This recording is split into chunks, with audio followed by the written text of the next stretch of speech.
speaking of election, few months from now, ano na ho, mapapile na ng Certificate of Candidacy. Ngayon ba ma'am, may decision ka na dahil as graduating senator, ano po ba yung plano ninyo?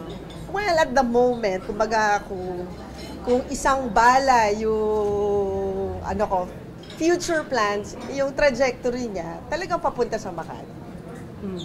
So ilang percent na? Dati kasi ma'am na-interview ko tama, 60% na ba?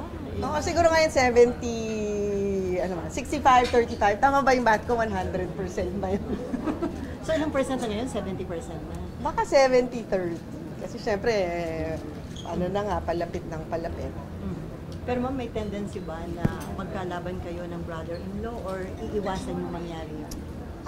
Well, I think dun sa pronouncements niya, mukhang nagbitaw na siya ng salita na mukhang tatakbo siya ng mayor. So, para sa akin, dapat always open yung pinto para mag-usap kami. Because at the end of the day, di ba, magpapamilya kami. And lalang-lala na ako yung panganay, ako yung ate.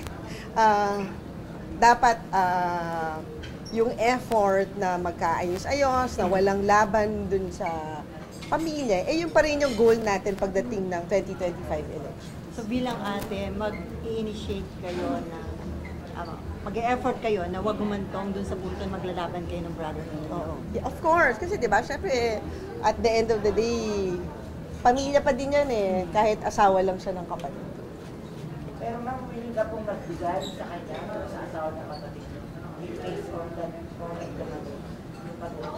Basta mag-usap muna kami kung mag-usap muna, wag mo nang pag-usapan. At this point, wag mo nang pag-usapan kung ano yung pag-uusapan. Pero siguro yung effort, kasi ngayon, at this point, walang effort para mag-usap I guess yun muna yung first step na kailangan magkaroon kami ng opportunity na umupo at mag-usap.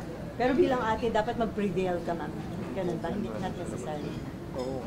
Hindi ko, ganun ba akong ate?